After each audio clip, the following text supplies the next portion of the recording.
the troops rallied and you go get the sword, okay? Your mom and her loopy demon light thingy aren't even gonna know what hit him.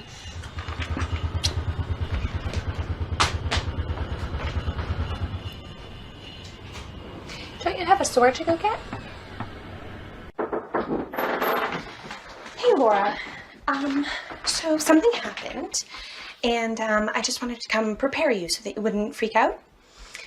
So Kirsch and some of his Zeta bros were throwing cherry bombs into the big pit under the Lustig, and they found. Okay, sorry, Easy Vic. She's heavier than she looks. Carm! Okay. So we think she's. I mean, she seems dead, but she's a vampire, right? Well, blood! She needs blood! Please don't be dead. Please don't be dead.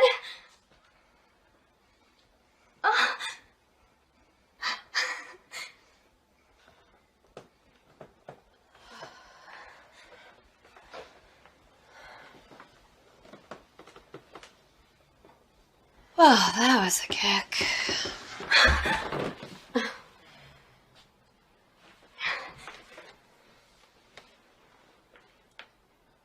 Hey. Hey.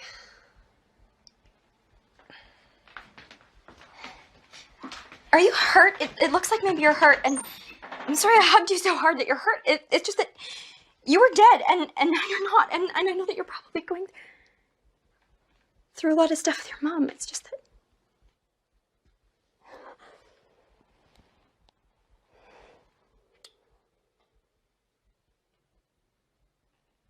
And I know that you didn't do everything for me, but I just...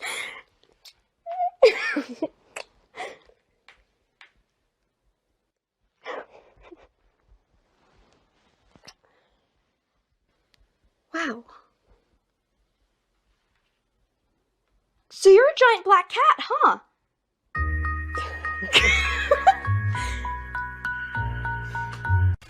Welcome back to Silas University.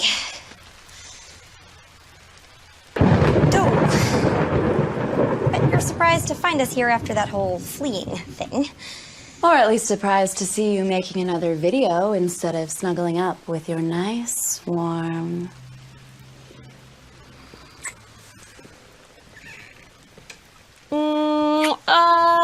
Whoa there, lady killer. Recording the PG-13 version of our happy ending here. PG-13. How incredibly dull.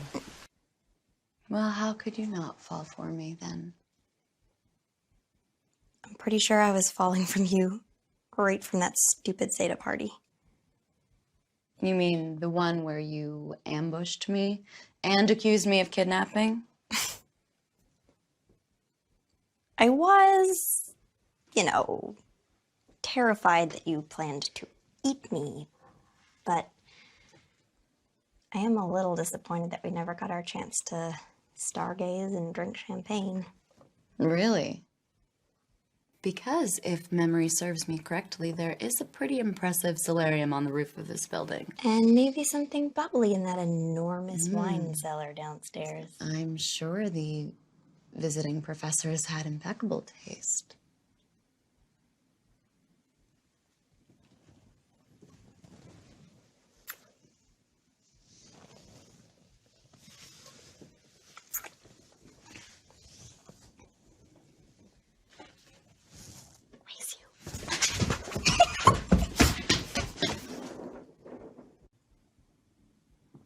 Hey, Laura.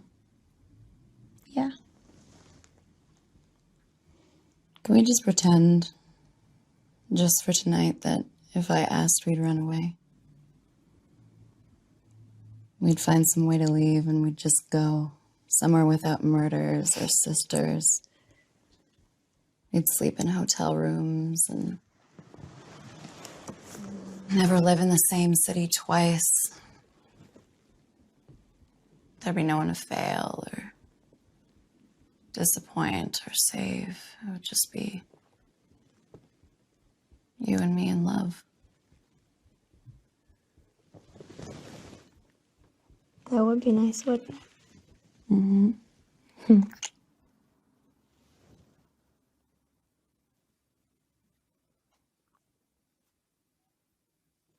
But Our friends need us. The school needs us. Maybe we could be happy that way, but, you know, we wouldn't even be you and me anymore. We would just be these empty shells who ran away.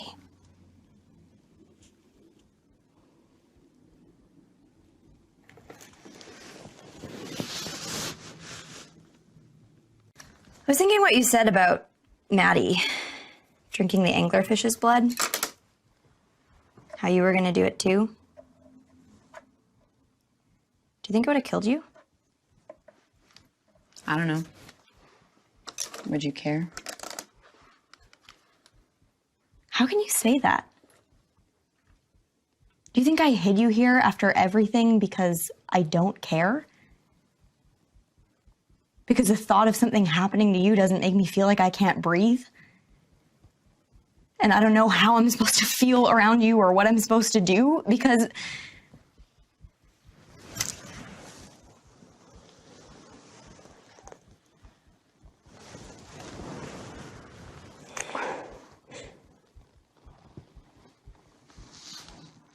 I can't. Why not? Because right now I'm really hoping that this means that you're gonna change. You kiss me and it cracks me open and all of my stupid, messy hopes come tumbling out in maybes and somedays, and how is that fair? Well, who the hell cares about fair? I do. Or maybe I'm just catastrophizing because between Maddie and Vordenberg, we are in the middle of a catastrophe. Maybe after everything settles down, we can talk. If we survive. If we survive. Really? Well, it's better than being a You're just lying to yourself about that. A what? smug, Hypocritical, superior, delusional, condescending, tightly wound, narcissistic, prissy, uncaring, nerdy, nihilistic, little little journalist you wish you were. undead.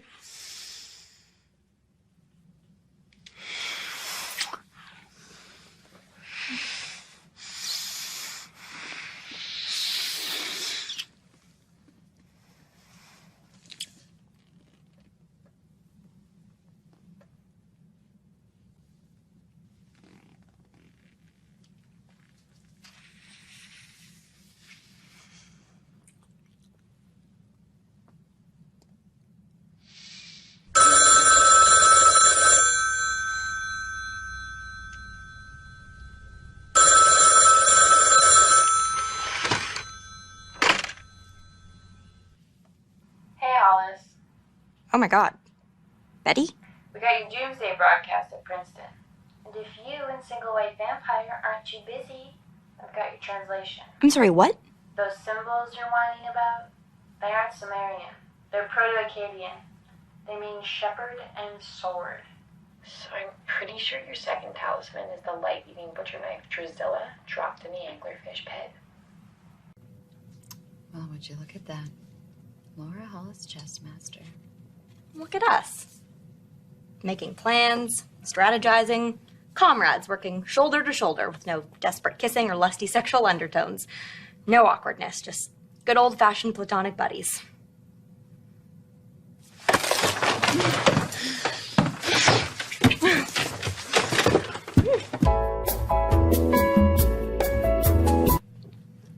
Yeah.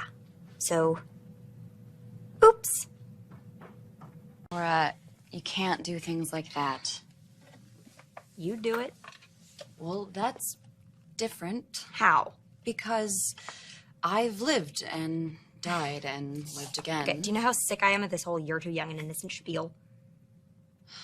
Yes, because you are so withered and jaded and wise to the ways of the world at 19. Well, I'm sorry that you haven't discovered my newfound skills in navigating moral gray areas and coping with past mistakes and being all mature and healthy with my relationships. Mature and healthy? Really? That's what you're gonna call what's happening right now? I'm not saying that there haven't been slips, Okay. office, furniture, related slips.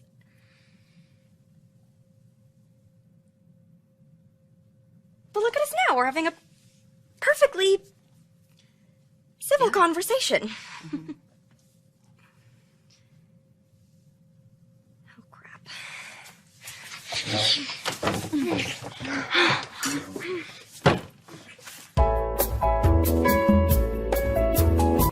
This is turning out to be habit forming. I've been thinking, and as much as I can talk about not wanting to be all...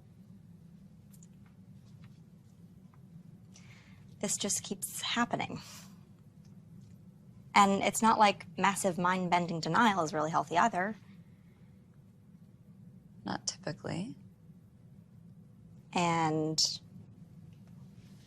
you're an adult, and I'm an adult, and we seem to be enjoying each other. Well, there is definite enjoyment. So I'm thinking that maybe we could just, continue that enjoyment. As long as we don't get all doomed and star-crossed about it, we'll be fine. We'll keep it casual. Light. Very light. So, theoretically, if we wanted to have a little fun right now, We could definitely do that. No reason we can't have fun whenever we like.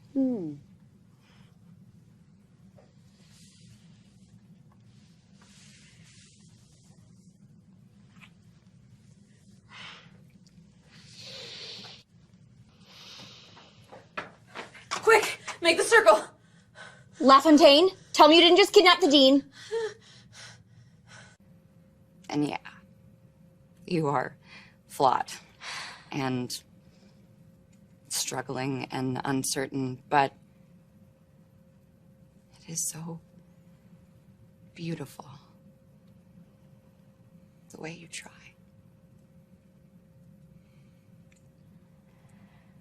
What? To hell with light and casual.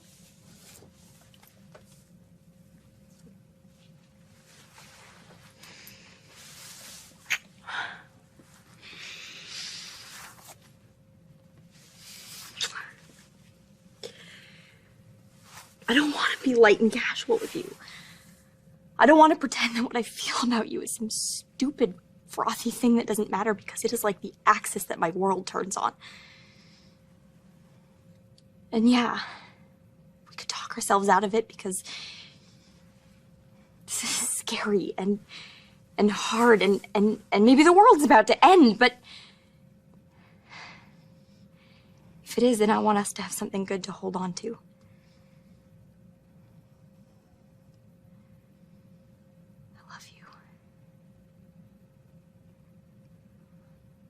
Why shouldn't that be something good?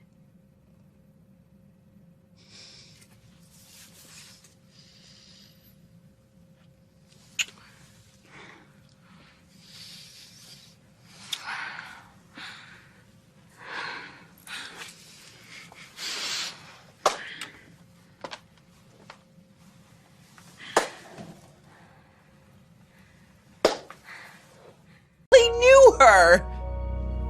Yes, I know.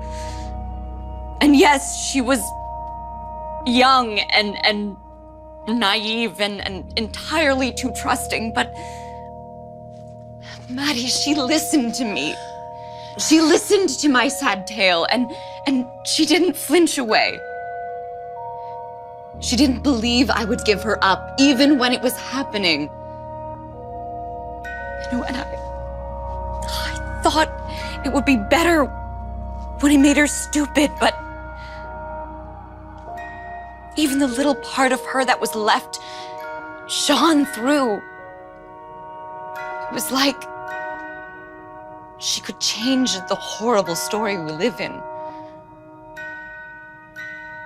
And I know it's foolish. I know it's foolish. And I know it's sentimental, but maybe Mother was right. How could a girl like that ever believe in a girl like me? But I did. No. No. You are dead. You are dead. You are not real. You are not real. You are just a dream floating through a stone wall. I'm here. No. I'm real. Alive, see? Heartbeat and everything. But how can you be? Well, I'm me, but from a parallel universe, one where you saved me. Oh, Laura, I didn't know about the monster under the bed. I didn't know until it was too late. Hey. One broken thing can't save another. Hey. It's okay. It's okay. I know you didn't mean it. And do you forgive me? Of course. As fascinating as this vampire savior shtick is, those of us who are less than blindly infatuated with you are wondering what the holy hell is going on. Yes, Maddie. Hi. My friend sent me here to save Silas from an unspeakable fate.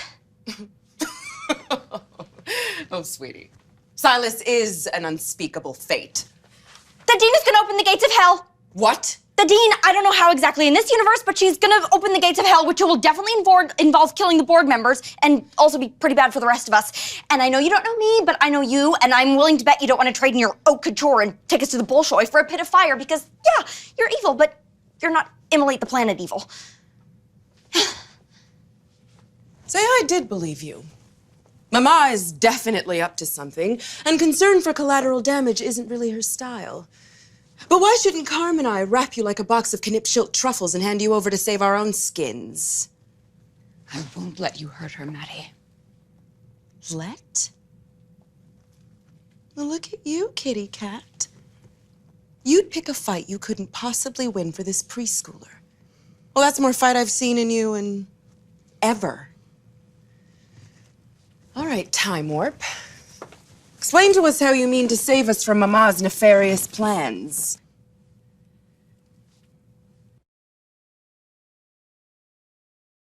And so we found this magical spell to stop her, but we're missing a key ingredient. And if you can get your hands on it, not only would Mama be unable to unleash her hell on Earth, but you could stay here with Carm and keep her all sane and happy. Which would mean I could be back in Rabat before tomorrow's dinner service at Darnashi. Sure. Well then, let's rustle you up that ingredient. That's the thing. The ingredient is sort of, kind of, Baron Vordenberg's heart. So what you're saying is, in order to save the world, you'd have to brutally rip an organ out of a doddering, harmless old man? Seems so. Oh, this is gonna be so much more fun than I thought. I'm okay. I'm okay. Good to see you fresh. You too. Where were you? We were looking for you everywhere. It was JP. He in the library. They jumped me to some alternate universe to get some alternate Vordenberg's heart, but That's brilliant. With all 4 talismans, we can save Perry in no time. I didn't get it. What? I tried, but Can JP do it again? I don't think so.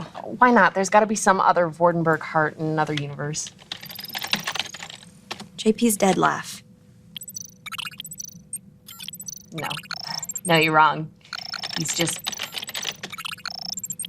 gone quiet because of the chaos of the kidnapping. He's gonna reply any minute now. Any minute. Laugh.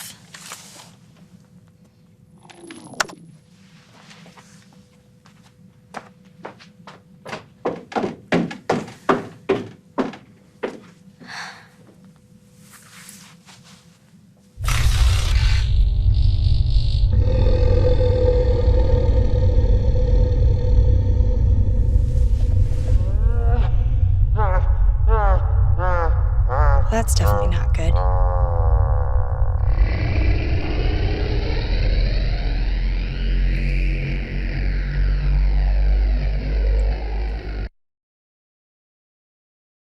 Hey, Betty. or anyone else who might still be out there. So after some extensive rereading the Book of Lives, we're pretty sure the Dean has opened the sixth gate and plunged Silas and possibly the world into a permanent dark. We were really close to getting our hands on the fourth talisman, but I lost it, and now with only one gate left to go.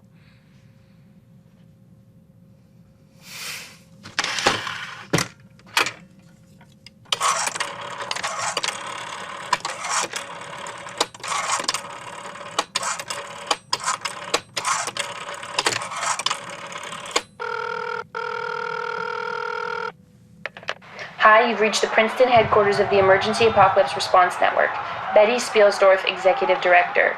If you can evacuate your current location, please head to the backup headquarters underneath Purcell Hall. For those of you willing to join the front lines, bring whatever weapons you can find.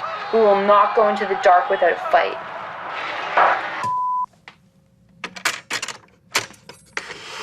Sounds like it's getting pretty rough for General Spielsdorf. Sounds like it's getting pretty rough for everyone. With the firewall down, we're seeing radically increased incidents of vampire attacks, and now with this whole permanent darkness thing, the end is starting to look pretty nigh. Well, you don't seem as scared as you did before. You mean before I got jacked into the darkest timeline? Yeah. I think being in that place cleared a few things up for me. After all this, what was so bad over there?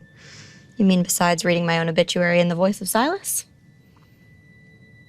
You were dead? First, it didn't seem that bad. There were a lot of people that were still alive because I didn't loose a demigod or start a civil war on campus, but the longer I was there, the more clear it came that everyone had just given up. They were all just waiting for the end. No idea how glad I am to be back here. We're all still trying. You're still you, not some sad, broken shell. Well, you didn't see what I was like while you were gone. I was different. The girl was hollowed out. Couldn't stand it if that happened to us. We won't let it. Hey.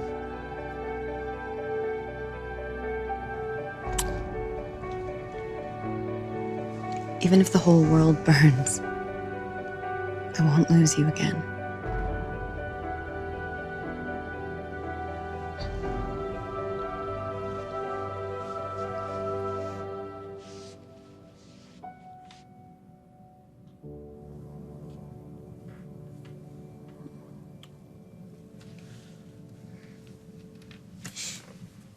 Wait, why are you still awake? Why are we sleeping at the desk? You were sleeping at the desk and doing adorable twitchy things that I can only imagine involved sleep murdering a ball of yarn. And B, JP said something right before he said we had one last chance. That in order to open the last gate, the Dean had to surrender her immortality. She'll be vulnerable, so if we had some way to stop her... We have the sword. But isn't the sword useless? Without all four talismans, there's no caging the Dean. No, well, not caging, but when you were gone, I found a book that had a history of the talismans. LaFontaine thought that it would be a way to save Susie Homemaker, but it turned out to be quite the opposite, right? Oh, look at you, mastering advanced morality. Hey, don't think you can distract me from the fact that our plan still involves you risking your life by using that soul-sucking blade of mine. Really? There's nothing I could do to distract you? Well, when you put it that way, I guess so.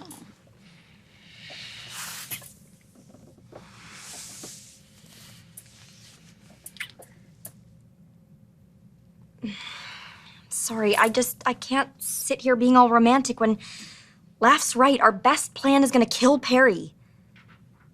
Laura, it's not like we have a choice. Well, shouldn't we, though? I mean, is use magical sword to kill helpless, possessed girl really the best we can come up with? I mean, maybe we should be helping Laugh if they were talking to us and you and I were really good at any sort of sciencey thing. Or maybe my dad's on his way with armies and helicopters or Or maybe there's something that we're missing in the magical library that we live in, like more prophecies. I mean, we still have the glasses, right? They're busted, but they must be able to tell us something. Like, oh, here's one. It's a shame about the jelly paper. I always liked the Dewey Decimal System. Laura. Okay, that one's not brimming with sense, but here's another one. The shipping manifests return all 4 to sender. Simultaneous delivery is recommended for efficient assembly. Come on, you're just making yourself upset now, There's Laura. got to be one around the desk here somewhere. And where death has dominion, the holly fades or the garden withers unless the little growly sunbeam says no. Well, I mean, that one could be. Yes, it would be terrific if the nice and accurate prophecies of the crazy owl lady were the answer to everything. We but can't just abandon her. We need a better plan.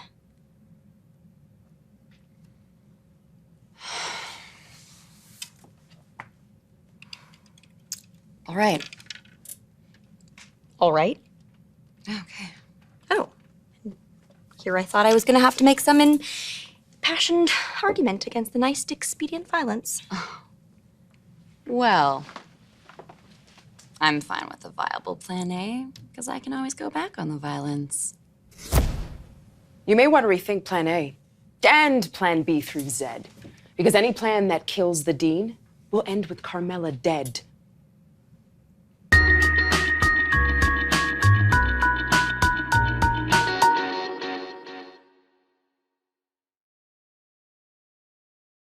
You told me a story about how the Dean loved someone and they died and she couldn't accept it. All of this, the chaos, the misery, it's because she'd rather pull apart the world at its seams than let go. We can't be like that. This isn't like that other place where I was too weak and you were too scared and you gave me up. We found each other here. And yeah. Half the time I want to strangle you. But we've had kisses, and cocoa, and stars, and dancing. That's so much more than nothing. If one of us doesn't make it, the other one can't end up like the Dean. Mad and bitter and destroying everything we touch. I don't want that to be our story. Okay? Our story is that we made each other better. So we go together. We try and save Perry together. We face whatever comes next together.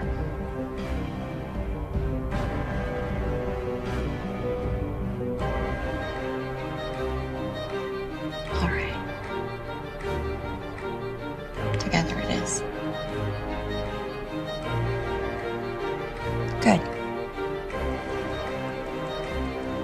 Because if this is our last night, I don't want to waste it arguing.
Fear.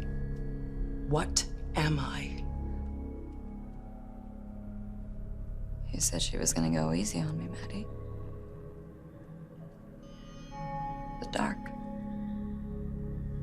The answer to your death god's riddle is the dark.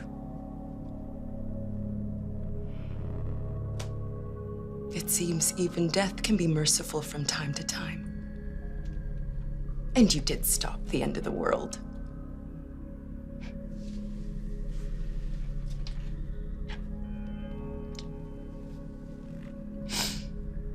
See you around, sis.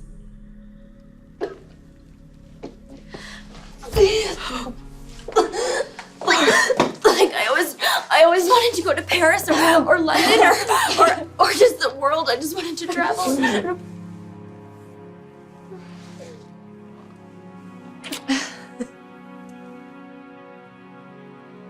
Don't take this the wrong way or anything, but why am I not dead? And do you have a heartbeat?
Sacrifice.